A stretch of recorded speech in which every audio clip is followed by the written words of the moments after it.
Tiga korban tanah longsor di Kabupaten Jeneponto kembali ditemukan.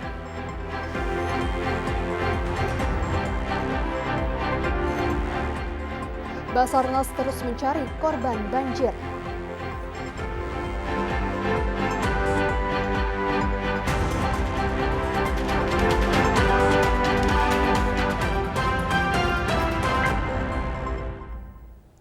Assalamualaikum warahmatullahi wabarakatuh. Saya Ayu Legiarto hadir kembali untuk memberikan informasi terkait perkembangan informasi terkini yang ada di Sulawesi Selatan yang telah dirangkum oleh tim redaksi kami. Kita awali Sulawesi Selatan hari ini dalam segmen berita utama.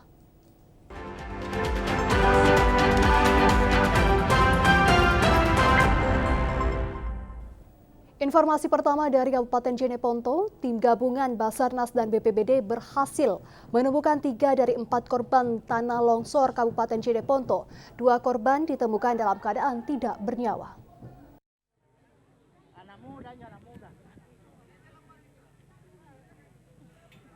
Rekaman video dokumentasi milik Basarnas merekam detik-detik Basarnas dan warga menemukan 2 korban longsor. 1 korban dikonfirmasi bernama Abu ditemukan di sungai Desa Sapanang, Kecamatan Binamu, Kabupaten Jeneponto. Petugas Basarnas dibantu oleh warga setempat menemukan korban hanyut di pinggir sungai dan langsung mengevakuasi jasad korban menggunakan alat seadanya. Sedangkan korban ketiga yang ditemukan adalah Alam, berusia 13 tahun. Korban diketahui adalah cucu dari Abu yang turut menjadi korban longsor. Alam ditemukan warga di sebuah kebun Sapanang, Desa Kayuloe, Kecamatan Turatea, dengan kondisi tertimbun tanah dan lumpur. Jenazah keduanya kini dibawa ke Rumah Sakit Umum Daerah Lanto Deng Pasewang, Jeneponto. Petugas masih terus melakukan pencarian untuk 1 orang korban, yakni istri Abu, yang kini masih belum ditemukan. Ketiganya dilaporkan menghilang saat longsor terjadi Sabtu lalu. Rumah mereka di Desa Rumbia bahkan rata tertimbun longsor. Firman, kontributor TVRI Sulawesi Selatan melaporkan. Basarnas terus melakukan pencarian korban hilang banjir dan tanah longsor di Kabupaten Jeneponto. Hingga pencarian hari keempat, Basarnas kembali menemukan 1 korban yang ditemukan dalam keadaan meninggal dunia. 3 korban bencana banjir dan tanah longsor Kabupaten Jeneponto sudah ditemukan. Korban terakhir ditemukan hari Senin di pencarian hari keempat dalam keadaan meninggal dunia di Desa Kayuloe Barat, 25 km dari lokasi kejadian. Diduga korban terseret arus saat banjir bandang menerjang Desa Rumbia. Untuk mempercepat pencarian korban, tim SAR kembali memperluas lokasi pencarian dan dibagi ke dalam 2 tim. Tim pertama melakukan pencarian pada lokasi kejadian dan tim kedua melakukan penyisiran di aliran sungai. Sebelumnya ada 4 orang warga Kecamatan Rumbia yang dilaporkan hilang, sehingga dengan demikian masih ada 1 korban yang belum ditemukan. Atas nama Alam, umur 12 tahun, ditemukan dalam kondisi meninggal sekitar 25 km dari LKK. Sampai hari ini korban sudah ditemukan 3 orang, tinggal 1 orang atas nama Neneng. Mudah-mudahan hari ini ada hasil oleh tim SAR. 4 korban diketahui hilang, yakni Daeng Madeng 60 tahun, Yabu 60 tahun, Alam 13 tahun, dan Deneng 60 tahun masih dalam pencarian. Kejadian bencana bermula ketika hujan deras mengguyur daerah itu pada hari Jumat. Lokasi kejadian yang berada di tengah perbukitan saat memasuki malam hari, tiba-tiba tanahnya longsor dan menimpa 3 rumah di sekitarnya. Diperkirakan seluruh korban masih berada di dalam rumah, bahkan dikabarkan ada beberapa orang lain melintas saat kejadian juga dikabarkan hilang dan masih dicari.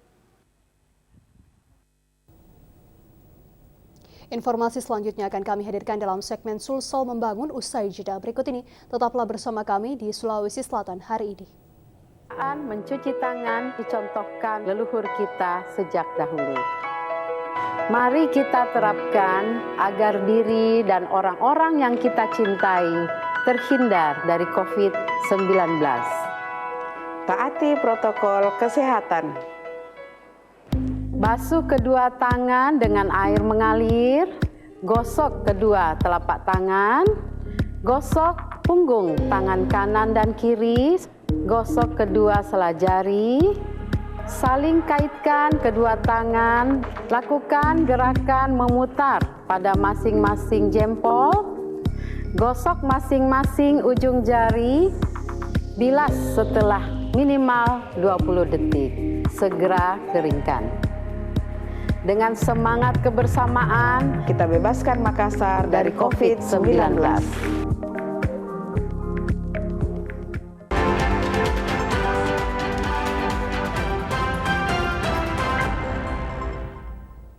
Terima kasih Anda masih bersama kami, Saudara. Untuk mengetahui perkembangan COVID-19 di Sulawesi Selatan, Anda dapat melakukan memindai barcode yang ada di layar kaca Anda yang langsung terhubung ke website covid19.sulsel.go.id. Saudara, kita lanjut ke informasi berikutnya. Koordinator Grup Astra Wilayah Makassar pada hari ini menyerahkan 2 unit ventilator kepada Gubernur Sulawesi Selatan. Penyerahan ventilator tersebut merupakan rangkaian dari penyerahan 30 unit ventilator dari Astra kepada 3 rumah sakit yang menjadi rujukan pasien COVID-19 di beberapa bulan lalu. Penyerahan ini bertujuan membantu pasien positif COVID-19 yang dirawat di institusi kesehatan tersebut. Penyerahan ventilator tersebut dilakukan oleh Korwil Astra Makassar Suhardi didampingi oleh pimpinan grup Astra lainnya kepada Gubernur Sulawesi Selatan Nurdin Abdullah selaku Ketua Gugus Tugas COVID-19 Provinsi Sulawesi Selatan yang selanjutnya akan diteruskan ke rumah sakit rujukan di Sulawesi Selatan. Segala bentuk bantuan Astra merupakan wujud keseriusan Astra untuk membantu pemerintah dan masyarakat dalam mencegah penyebaran COVID-19, mempercepat penanganan pasien positif COVID-19, dan meringankan beban sosial masyarakat. Masyarakat Sulawesi Selatan, ya, karena ventilator itu kebutuhan, ya, di mana saat ini memang kita berebut, ya, mau beli aja barang kadang nggak ada. Dengan donasi dari Astra ini, tentu kita bersyukur kepada Allah dan berterima kasih kepada Astra yang punya kepedulian terhadap bagaimana memutus rantai penularan COVID-19. Astra dari dulu sejalan dengan Catur Dharma Astra selalu memberikan kontribusi sosial, bermanfaat, sejahtera bersama bangsa. Jadi Astra dimanapun berada di lingkungannya berkomitmen lah, karena memang ini bagian dari filosofi perusahaan kami. Jadi nggak seperti ini aja pada saat COVID. Waktu tahun lalu juga ingat dengan Pak Gub juga kami waktu ada bencana banjir juga kami juga ikut, gempa bumi juga kami hadir. Hingga saat ini, Astra melalui Nurani Astra telah menyerahkan bantuan dari tahap pertama hingga tahap keempat senilai 131 miliar rupiah. Meski dalam transisi menuju era new normal, sejumlah pusat perbelanjaan modern di Makassar sudah diperkenankan beroperasi, namun masih sepi pengunjung. Hingga saat ini, sebagian masyarakat lebih memilih menahan diri untuk mengunjungi pusat perbelanjaan modern meski sudah diperkenankan beroperasi secara terbatas. Karena itu, suasana hari Minggu kemarin, suasana di pusat perbelanjaan modern belum pulih baik penjual maupun pembeli. Kalaupun ada pengunjung, lebih yang berkaitan dengan pemenuhan kebutuhan protokol kesehatan seperti mencari obat-obatan dan masker dengan model yang menarik. Demikian halnya pengelola pusat perbelanjaan memanfaatkan masih kurangnya pengunjung dengan melakukan pembenahan fasilitas. Di pusat perbelanjaan yang terletak di salah satu kawasan perekonomian di kawasan pantai ini misalnya, selain melakukan perbaikan juga melakukan pengawasan ketat pelaksanaan protokol kesehatan seperti setiap pengunjung diwajibkan menggunakan masker. Setiap pelayan atau penjaga toko tidak hanya menggunakan masker tetapi juga menggunakan pelindung wajah dan kaos tangan. Untuk mengatur jarak antrian, maka lantai diberikan tanda tempat pengunjung berdiri. Walaupun ada masyarakat yang saling berdekatan, hanyalah kelompok kecil 2 hingga 3 orang dan itu pun karena satu keluarga. Imran Haco melaporkan. Kondisi tempat pelelangan ikan pautere yang terletak di Kecamatan Ujung Tanah, Kota Makassar, saat ini sudah memprihatinkan, butuh renovasi, baik sarana maupun prasarana. Kondisi tempat pelelangan ikan atau TPI Pautere di Kecamatan Ujung Tanah begitu memprihatinkan. Padahal retribusi yang disetorkan ke pemerintah setempat lumayan besar. Beberapa fasilitas yang tidak memadai seperti jalanan yang becek, parkiran semrawut, atap yang bocor hingga kondisi bangunan yang sudah sangat memprihatinkan. Sejumlah masyarakat dan pedagang yang beraktivitas pun mengeluhkan hal tersebut. Parah nih Pak memang. Kita mau lihat gitu ya. Keras memang tunggu. Pernah dijanji bilang bulan sekian. Bulan 4 bulan 5 Pak. Sudah bulan 6 ini. Dewa. Kalau bos Pak dari semua keras memang. Baru kayaknya tidak tahu dia ada perhatian atau tidak. Ya, mudah-mudahan ini tahun bisa diperbaiki sebelum masuk musim hujan lagi. TPI Pautere sendiri sebenarnya sudah direnovasi di tahun 2015 lalu, namun karena letaknya berdekatan dengan laut menyebabkan kondisi bangunannya mudah karatan. Selain terkait fasilitas, para pedagang di TPI Pautere juga dihimbau agar lebih memperhatikan higienitas. Ikan yang akan dijual ke masyarakat sebaiknya disimpan di wadah yang lebih bersih. Umar Pita melaporkan.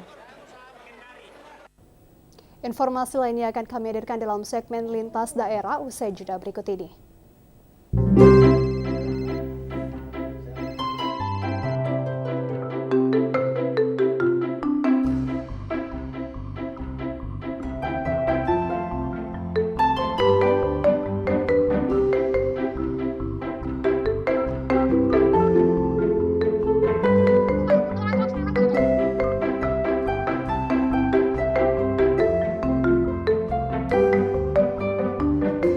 Dipersembahkan oleh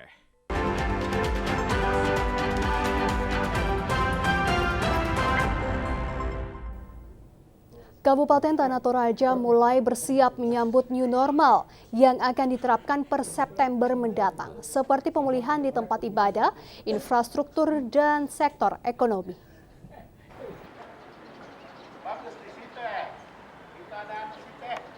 Dalam penanganan pandemi COVID-19, pemerintah Kabupaten Tanah Toraja terus bersinergi dengan tokoh adat, DPR, Dinas Kesehatan, dan Rumah Sakit Umum Laki Padada agar pandemi ini dapat ditekan di Kabupaten Tanah Toraja. Terlebih pemerintah daerah akan merencanakan persiapan new normal atau pemulihan baik di tempat ibadah, infrastruktur, dan ekonomi. Persiapan new normal telah diawali di tempat ibadah mulai tanggal 12 Juni sampai 28 Juni, meski masih dalam tahap sosialisasi dan tetap mengikuti protokol kesehatan. Pemerintah juga akan mendorong lembaga ekonomi kerakyatan, tahapan upacara adat budaya Toraja, serta dunia pendidikan sehingga new normal atau pemulihan bisa segera diterapkan di bulan September yang akan datang. Kita akan masuk di dalam tahapan upacara adat budaya Toraja. Baru kita masuk di dalam dunia pendidikan atau proses belajar mengajar. Insya Allah target kita pada bulan September semua permasalahan di Kabupaten Tanah Toraja, baik itu kesiapsiagaan dan penanganan COVID maupun pemulihan hidup dan kehidupan bermasyarakat, September kita targetkan kita sudah akan berjalan dengan baik. Pemerintah meminta dukungan dari seluruh rakyat Tanah Toraja agar saling bahu-membahu menyatukan persepsi untuk Toraja lebih baik. Sementara itu perkembangan COVID-19 di Rumah Sakit Laki Padada Kabupaten Tanah Toraja saat ini mulai dalam keadaan membaik karena dari 7 pasien yang dirawat, 5 orang diantaranya dinyatakan sembuh. Rumah Sakit Laki Padada merupakan salah satu rumah sakit umum di Kabupaten Tanah Toraja yang ditunjuk untuk menangani pasien COVID-19. Kini Rumah Sakit Laki Padada sudah dapat melakukan pemeriksaan swab melalui teknik TCM.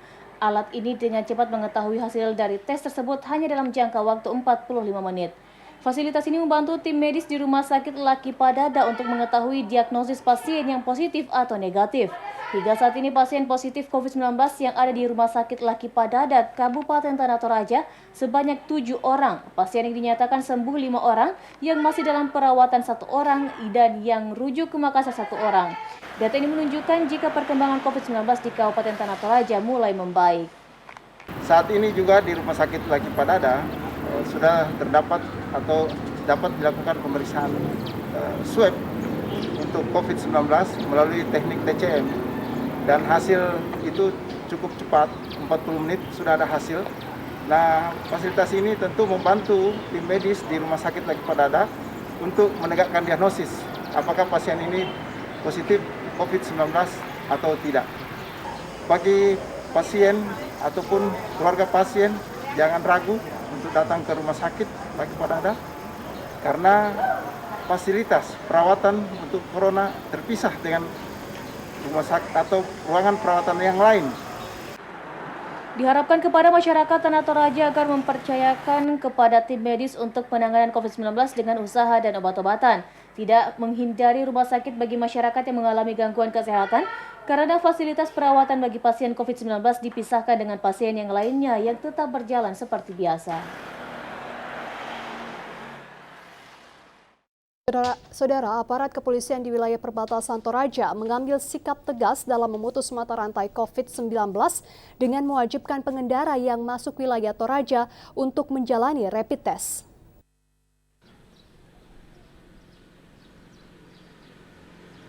Pengecekan terhadap pengendara yang masuk di wilayah perbatasan Tanah Toraja menjalani pemeriksaan rapid test di Posko Siaga 1 COVID-19 Kecamatan Awan, Rantai Karua. Pemeriksaan setiap pengendara di pintu masuk bagi pendatang maupun masyarakat dari luar Tanah Toraja harus menjalani pemeriksaan ketat dengan tetap memperhatikan protokol kesehatan, yaitu menggunakan masker dan menjaga jarak fisik. Seluruh kendaraan baik roda 2 maupun roda 4 diperiksa terkait tujuan perjalanannya dan diminta menunjukkan surat izin perjalanan. Hal ini sesuai dengan surat edaran Bupati terkait persyaratan memasuki wilayah Kabupaten Tanah Toraja alam masa pandemi COVID-19 untuk mencegah penyebaran COVID-19 sekaligus mengantisipasi transmisi lokal.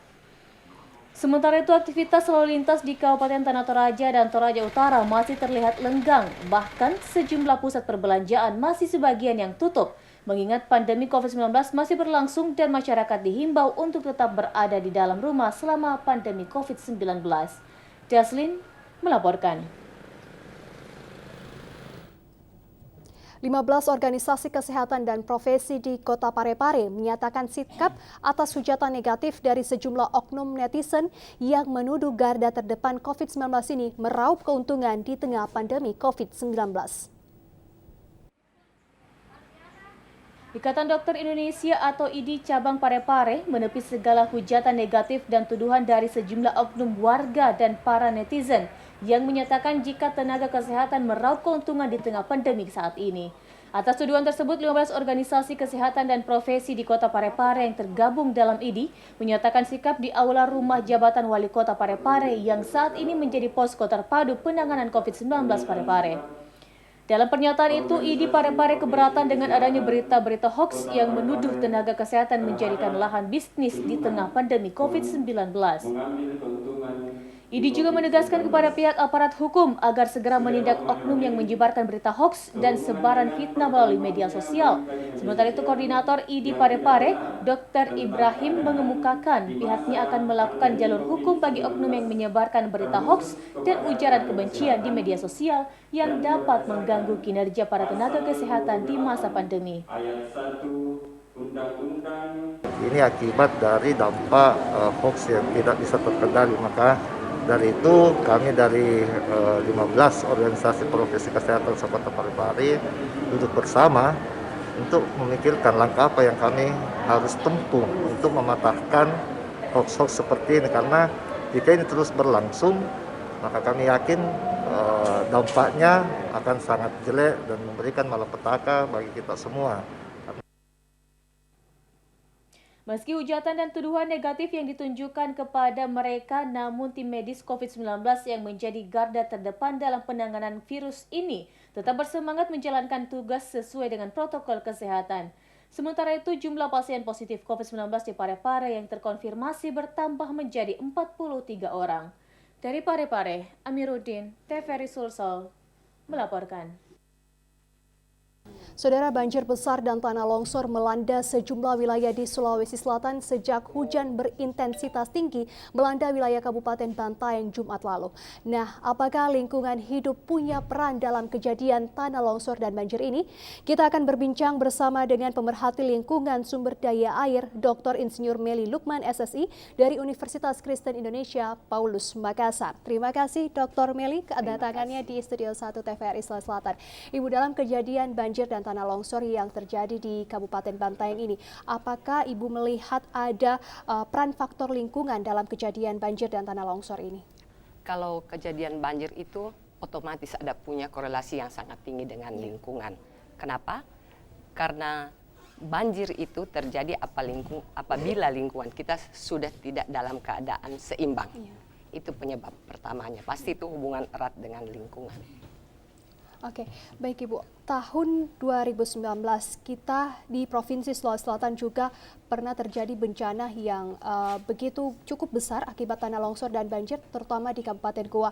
Nah, apakah ini merupakan siklus lingkungan hidup? Bagaimana sebenarnya siklus lingkungan hidup yang Ibu bisa melihat terjadi di Sulawesi Selatan ini? Oke, jadi bukan siklus lingkungan hidup. Kalau kita berbicara banjir itu, dia muasalnya kan dari hujan, curah hujan yang tinggi. Nah, berbicara tentang curah hujan itu kita belajar dalam ilmu yang kita sebut hidrologi, itu kita kenal namanya siklus hidrologi atau hydrology cycle. Nah, siklus hidrologi itu secara alamiah itu sebenarnya siklus yang sangat panjang. Itu mulai adanya penguapan dari badan-badan air berupa laut, danau, sungai. Itu yang kita bilang evaporasi. Kemudian ada penguapan dari dedaunan tumbuh-tumbuhan yang kita sebut transpirasi. Kedua penguapan ini bergabung menjadi kita sebut evapotranspirasi. Evapotranspirasi ini kemudian naik ke atas ya kita bilang naik ke atas bumi. Kemudian bergabung dengan apa terjadi beberapa proses, terakhir itu dia menjadi proses kondensasi dan turun sebagai presipitasi atau kita bilang turun curah hujan. Nah, sebenarnya siklus kita itu sangat panjang. Uap Ariana itu dia bisa melalui lembah, gunung dan sebagainya, sehingga kalau dulu kan kita bilang kalau kita di negara tropis itu 1 tahun kan ada 2 musim, musim penghujan dan musim panas. Tapi belakangan dengan kerusakan lingkungan sering sudah terjadi siklus-siklus pendek dan siklus-siklus sedang yang kita susah lagi prediksi. Nah, dulu kalau kita mau merencana atau merancang infrastruktur di bidang keairan irigasi, kita biasa sudah pola tanamnya bulan ini sampai ini tanam apa. Tapi kalau sekarang itu kita sudah sulit prediksi begitu. Kenapa? Contohnya sekarang musimnya kita ini kan sudah memasuki musim panas. Ternyata hujannya luar biasa. Nah, kita hubungkan dengan kejadian di Bantaeng, itu memang curah hujan cukup tinggi. Waktu Jumat sore sekitar jam 6, jam 7 itu saya pas mau mengajar. Teman-teman kita kan di Sulawesi Selatan ada yang namanya komunitas-komunitas peduli sungai, peduli danau dan sebagainya, sudah mulai ada saling berkomunikasi bahwa hujan sangat deras. Waktu kita di Makassar ada hujan, tapi tidak terlalu deras, cukup hujan yang kalau kita istilah hujan-hujan ringan dan hujan sedang. Sudah mulai kemudian setelah jam 7, jam 8 sudah mulai ada banjir, air sudah naik setinggi setengah meter, sudah naik 1 meter apa. Nah, kejadian ini terjadinya itu di Bantaeng dengan Bulukumba, kemudian sampai ke Jeneponto. Nah, di Jeneponto lagi itu pas ada sekitar 1,5 kilometer dari hilir sungai Kelara itu ada jebol juga. Jadi biasanya kalau dia besar itu ada jebol tanggul barengan dengan hujan yang deras. Itu yang sering terjadi begitu. Kan Ibu bilang dari Bulukumba, Bantaeng, Jeneponto. Berarti ada tata ruang atau pola tata ruang yang salah begitu menurut Ibu kira-kira? Ya, kalau bicara tata ruang, selama ini kita memang sering cuma bicara tata ruang kota, tata ruang. Tapi tidak bicara tentang sungai. Padahal seharusnya beberapa, kayaknya 2 dekade terakhir itu kita sebenarnya sudah mulai gemakan perlunya ada tata ruang air. Oke, Karena tata ruang air itu kan tidak sama dengan tata ruang, kalau kita tata ruang di darat itu kan administratif. Oh, ini kelurahan, ini kecamatan, ini kabupaten. Sedangkan tata ruang air itu tidak tergantung dari administratif satu wilayah. Dia itu tata ruang air di bawah itu karena kalau tadi saya sebutkan terjadi hujan, ada presipitasi kan air itu ada infiltrasi atau masuk ke dalam tanah, ada yang mengalir berupa air limpasan. Nah, yang menjadi masalah kalau air ini banyak yang terinfiltrasi ke dalam tanah itu cukup bagus, berarti kita punya banyak cadangan air tanah. Cadangan air tanah itu kita bisa gali-gali sumur dalam, kita bisa ada sungai bawah tanah, ada kita dan cekungan air tanah dan sebagainya. Tapi kalau permukaan atau penutup tanah ini vegetasi sudah semakin kurang, apa yang terjadi waktu hujan turun itu kan dia ada punya energi potensial dan kinetis. Nah, itu energi kinetis dan potensial akan membuat tanah itu terkelupas karena tidak ditutupi oleh vegetasi. Nah, pada saat butiran-butiran tanah itu terkelupas, dengan air turun hujan itu, air akan membawa butiran-butiran tanah itu dengan cepat. Itu yang akhirnya menjadi longsor dan banjir. Oke, bisa Ibu jelaskan sedikit terkait vegetasi tadi? Bagaimana sebenarnya cara untuk menata tata ruang air ini sebenarnya? Nah, kalau kita lihat dari data-data statistik yang ada itu kan, kalau di daerah Bantaeng Bulukumba itu ada sungai yang besar, itu Sungai Bialo, kemudian ada Sungai Danuang, ada Sungai Bampang, ada Sungai Tekora. Itu beberapa sungai besar itu semua dia mengalir ke Laut Flores, dan ada satu Sungai Rawa itu namanya Sungai Rawa, itu mengalir ke Teluk Bone. Nah, ada beberapa sistem sungai ini. Jadi itu memang kalau kita bilang satu daerah aliran sungai, itu dia bukan cuma satu sungai, biasa ada beberapa sungai.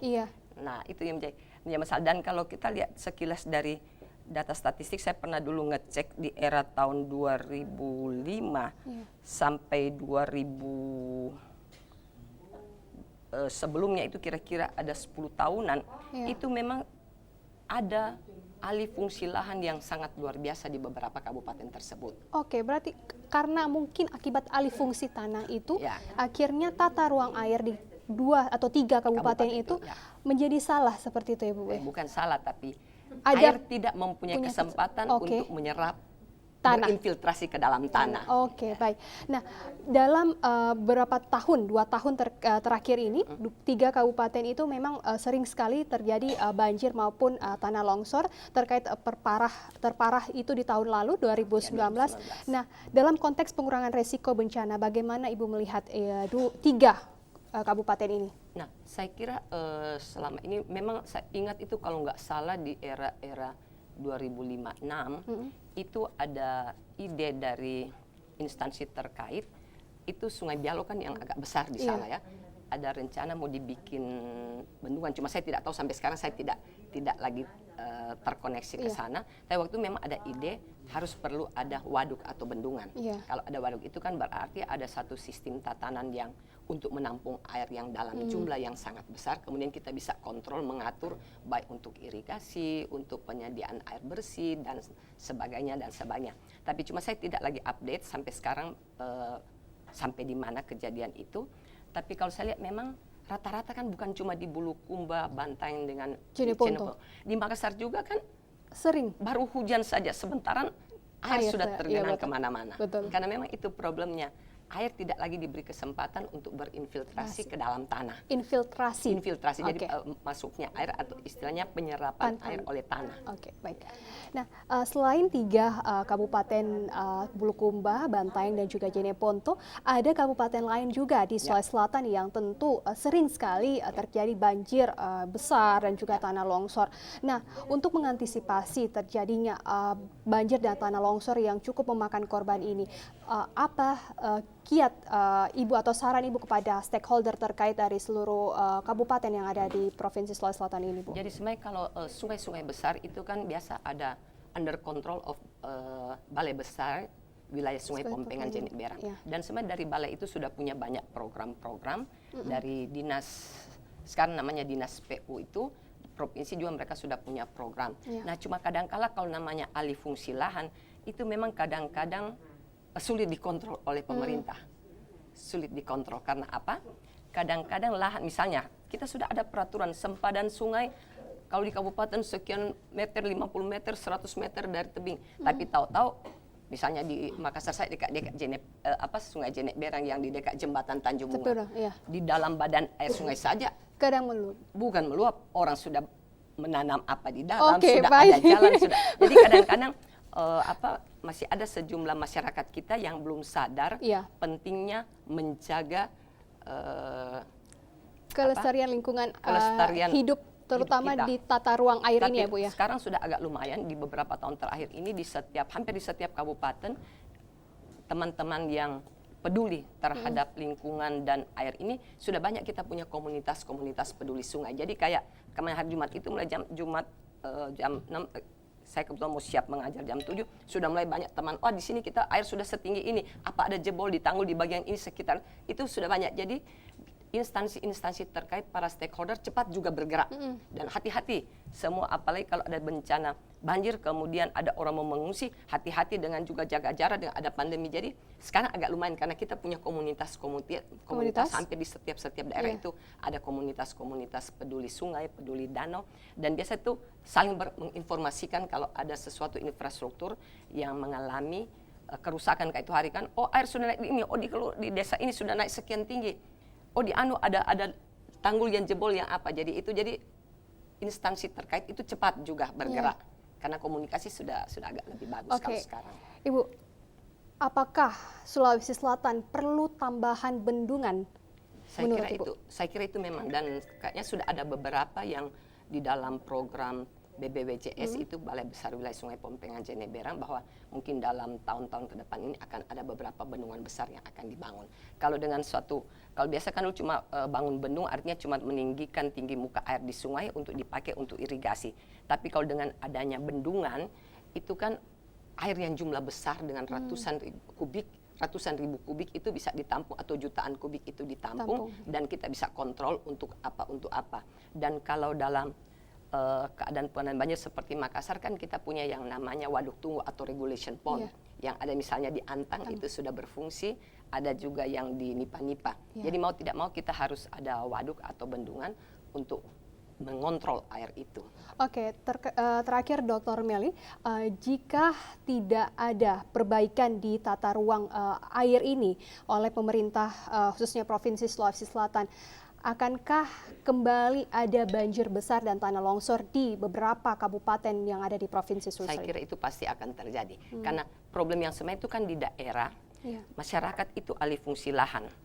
Alih fungsi lahan misalnya rata-rata dulu hutan, dia bikin daerah pertanian.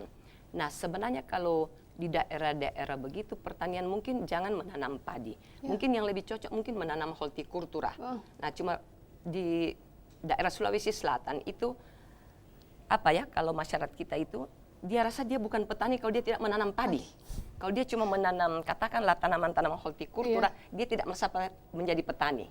Karena menanam padi baru dia bilang petani, padahal sebenarnya di daerah-daerah yang tertentu yang rawan banjir itu sebaiknya mereka tidak bercocok tanam padi, tetapi mungkin menanam tanaman-tanaman hortikultura yang notabene dari segi ekonomis mempunyai nilai ekonomis yang lebih tinggi. Cuman barangkali itu perubahan mindset masyarakat itu harus selalu disampaikan, karena ada budaya orang di Makassar kalau tidak menanam padi itu berarti kita bukan petani. Kalau dia cuma berkebun berladang bukan petani itu. Semoga kedepannya kepedulian dari pemerintah Provinsi Sulawesi Selatan untuk menata ruang air lagi di daerah-daerah untuk terus dilakukan, terus diperbaiki, dan juga kepedulian dari masyarakat sendiri untuk tidak atau beralih untuk dari menjadi petani menjadi petani hortikultura ya Ibu ya. Selain dapat menghasilkan tumbuhan-tumbuhan ekonomis dan juga bisa memperbaiki tata ruang. Oke, baik, terima kasih Dr. Insinyur Melly Lukman MSc. Terima kasih. Iya, baik. Dan kita melanjut ke informasi berikutnya, Saudara. Sejumlah mahasiswa yang tergabung dalam Aliansi Mahasiswa Institut Agama Islam Negeri IAIN Parepare, Sulawesi Selatan menggelar unjuk rasa di kantor Rektorat IAIN Parepare.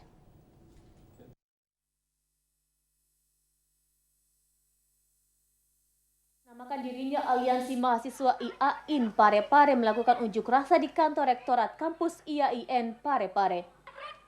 Mereka berunjuk rasa menuntut dispensasi pembayaran uang kuliah tunggal atau UKT dan pemberian kuota atau paket data selama masa pandemi.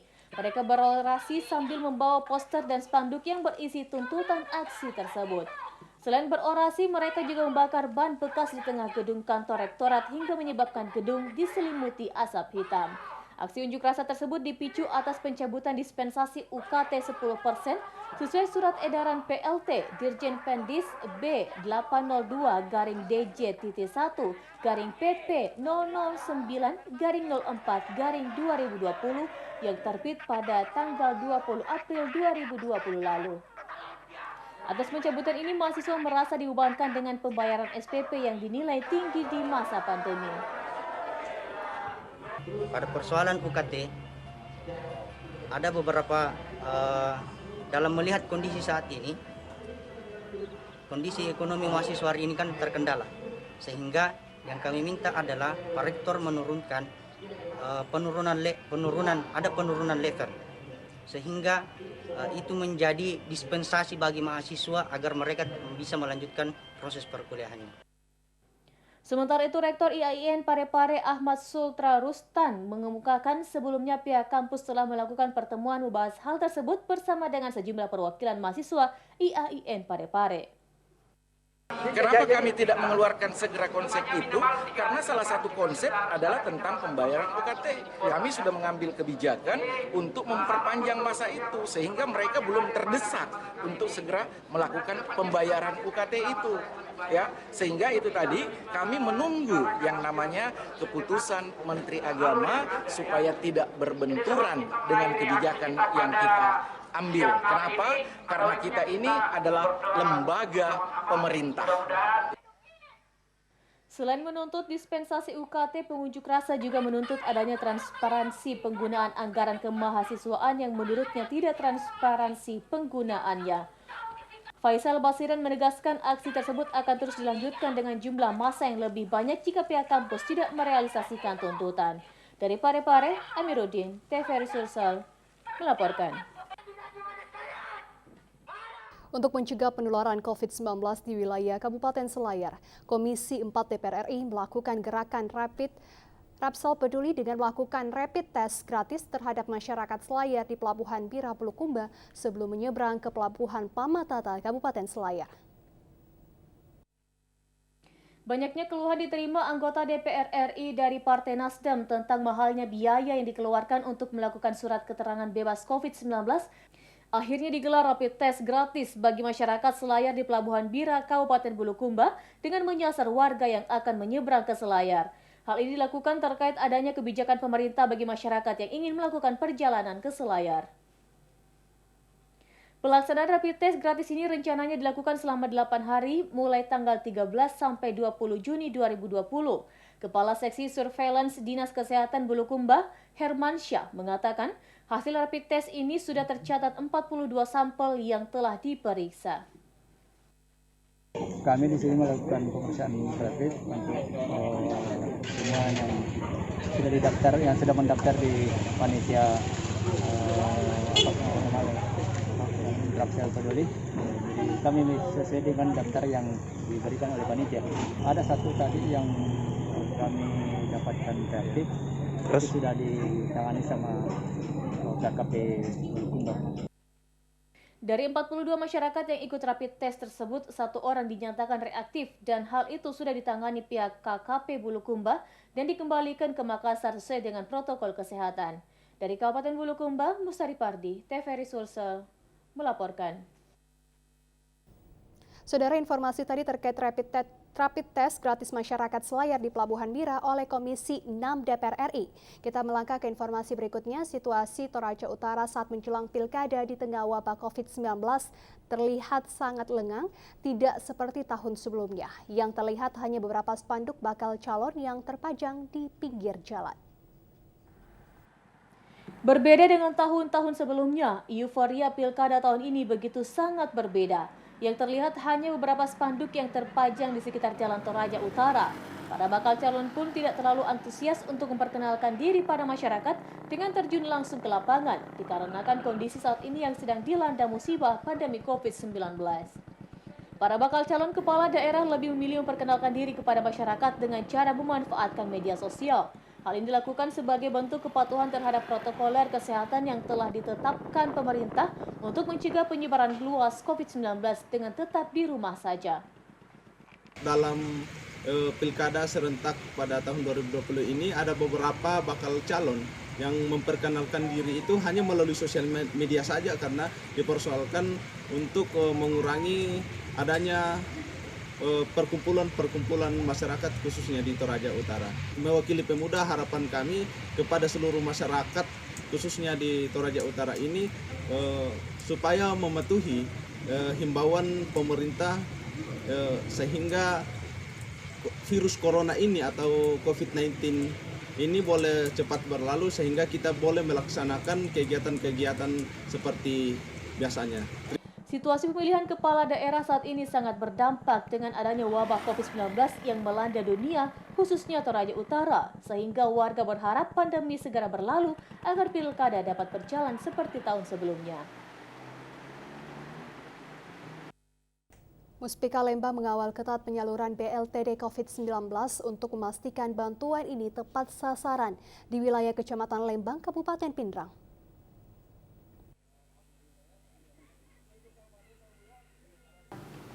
Untuk memastikan BLTD dampak COVID-19 tepat sasaran kepada masyarakat yang berhak menerima di wilayah Kecamatan Lembang, Kabupaten Pindrang, Musyawarah Pimpinan Kecamatan Lembang kawal langsung penyaluran BLTD di setiap desa berada di daerah pedalaman pegunungan, perbatasan Kabupaten Pindrang dengan Kabupaten Toraja, Sulawesi Selatan dan Mamasa, Sulawesi Barat. Dalam pengawalan penyaluran BLTD pemerintah Kecamatan Lembang, Polsek Lembang, TNI Koramil 140417 Lembang bersama pemerintah desa setempat mengecek langsung para warga kurang mampu yang menerima BLTD, Kementerian Desa dan Percepatan Daerah Tertinggal. Hal ini dimaksudkan untuk memastikan tidak ada kesalahan penyaluran BLTD dampak COVID-19. Sesuai 14 persyaratan mendapatkan BLTD, Kementerian Desa dan Percepatan Daerah Tertinggal. Kepala Desa Baseang Edi mengatakan, untuk Desa Baseang sebanyak 91 kepala keluarga menerima BLTD dampak COVID-19 tahap 2 untuk transparansi penyaluran BLTD kepada warga kurang mampu diserahkan di aula kantor Desa Baseang, Kecamatan Lembang, Pindrang. Dijelaskan Kades Baseang, bagi warga kurang mampu yang tidak bisa ke kantor desa, maka akan diantar langsung pemerintah Desa Baseang bersama Babinsa TNI Konramil Lembang dan Babin Kantimas Polsek Lembang ke setiap warga kurang mampu agar dapat dipergunakan dalam memenuhi kebutuhan hidup. Kita memberikan bantuan BLT dana desa kepada warga penerima manfaat sebanyak 91 KK dan sebagian yang tidak hadir akan kita langsung antarkan langsung kita bagikan di masing-masing tempatnya. Pengawalan penyaluran BLTD dampak COVID-19 sebagai bahan evaluasi BLTD sehingga BLTD tepat sasaran di seluruh desa di wilayah Kecamatan Lembang. Informasi selanjutnya akan kami hadirkan dalam segmen Rona-Rona usai jeda berikut ini.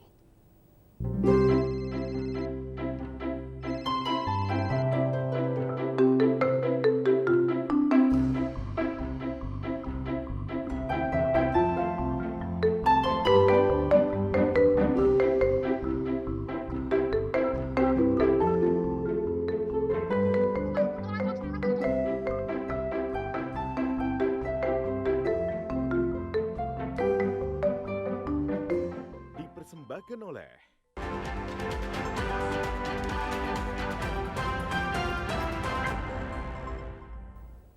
Terima kasih Anda masih bersama kami, Saudara. Jika Anda berkunjung ke Toraja, terlengkap jika tidak berkunjung ke Lokomata. Lokomata sendiri artinya bentuk yang menyerupai mata. Nama itu diberikan mengingat objek wisata ini adalah sebuah batu yang cukup besar dan dijadikan sebagai tempat menyimpan mayat atau makam.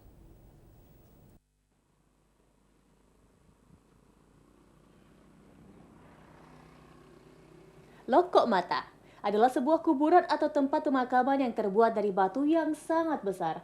Sejak beberapa abad lalu, masyarakat setempat telah menggunakan batu raksasa ini sebagai tempat pemakaman. Letaknya berada di daerah Lembang Tongariu Batu Tomonga, Kabupaten Toraja Utara, Sulawesi Selatan. Batu Tomonga merupakan daerah yang letaknya berada di puncak paling tinggi di Rantai Pao.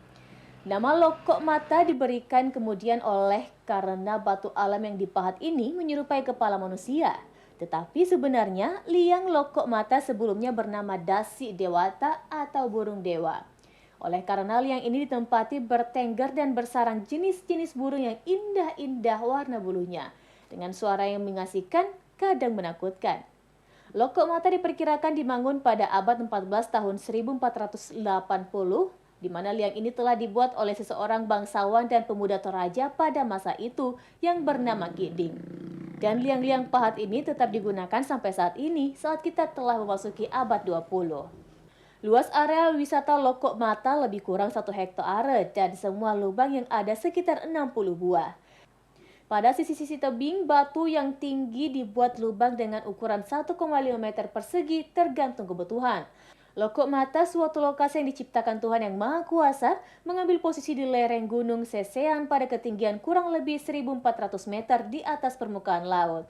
Suatu tempat yang sangat menawan, fantastik, dan bila seorang datang dan menyaksikan serta merenungkan ciptaan ini, rasa kangen pasti ada. Selain itu, Anda dapat menyaksikan panorama alam yang sangat indah dan deru arus sungai di bawah kaki kuburan alam ini yang terletak di Desa Pangden, lebih kurang 35 km dari kota Rantepao. Hartono melaporkan. Perkembangan COVID-19 yang ada di Sulawesi Selatan akan kami hadirkan dalam segmen info publik berikut ini.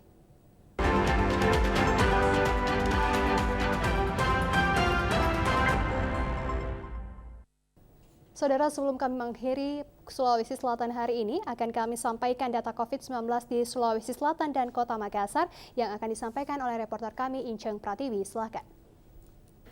Baik saudara dan Ayu, kita bersama-sama menyaksikan atau melihat info penanggulangan COVID-19 di Kota Makassar yang diupdate dari info-corona.makassar.go.id.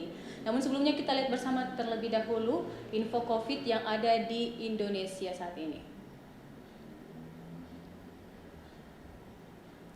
Nah, ini dia statistik COVID-19 Republik Indonesia yang diupdate pada tanggal 15 Juni 2020 pukul 8:55 waktu Indonesia Barat. Di sini kita lihat bersama bahwasanya yang positif sebanyak 38.277 orang, dalam perawatan sebanyak 21.612 orang, dinyatakan sembuh sebanyak 14.531 orang, dan yang meninggal dunia sebanyak 2.134 orang. Kita melangkah di Provinsi Sulawesi Selatan, saudara. Nah, ini dia info terkini yang diupdate pada tanggal 14 Juni 2020 pukul 23:46 waktu Indonesia Tengah. Kita lihat bersama di sini dalam pemantauan atau ODP sebanyak 6.497 orang, proses pemantauan sebanyak 494 orang, dan yang selesai pemantauan sebanyak 6.003 orang. Total PDP di sini kita lihat bersama sebanyak 2.066 orang, yang dirawat sebanyak 262 orang, yang dinyatakan non-COVID-19 sebanyak 1.628 orang, dan dinyatakan meninggal dunia sebanyak 176 orang, saudara. Dan kita lihat di sisi kanan layar Anda bahwasanya positif sebanyak 2.835 orang, yang masih dirawat sebanyak 1.808 orang, dinyatakan sembuh sebanyak 899 orang, dan meninggal dunia sebanyak 128 orang. Kita melangkah lagi lebih spesifik, kita lihat di Kota Makassar, saudara. Nah, ini dia update-nya pada tanggal 14 Juni 2020 pukul 11.00 waktu Indonesia Tengah, bahwasanya ODP sebanyak 1.745 orang, proses pemantauan sebanyak 147 orang, dan yang telah selesai pemantauan sebanyak 1.598 orang. Total PDP di sini sebanyak 975 orang, yang masih dirawat sebanyak 305 orang, selesai pengawasan sebanyak 561 orang, dan meninggal dunia sebanyak 109 orang. Kita melangkah ke sebelah sisi kanan layar Anda. Kita lihat bersama bahwasanya positif sebanyak 1.564 orang, dan yang masih dirawat sebanyak 899 orang, dinyatakan sembuh sebanyak 567 orang, dan meninggal dunia sebanyak 98 orang. Baik, demikian saudara info terkini terkait COVID-19 yang ada di Indonesia dan di Sulawesi Selatan serta di Kota Makassar yang kami update dari info-corona.makassar.go.id. Kami masih terus mengupdate informasi terkini terkait COVID-19 di Indonesia dan di Provinsi Sulawesi Selatan, dan kami menghimbau juga kepada masyarakat agar tetap menjaga protokol kesehatan, menggunakan masker, menjaga jarak, dan juga tidak berkerumun. Demikian informasi kami, kembali ke studio.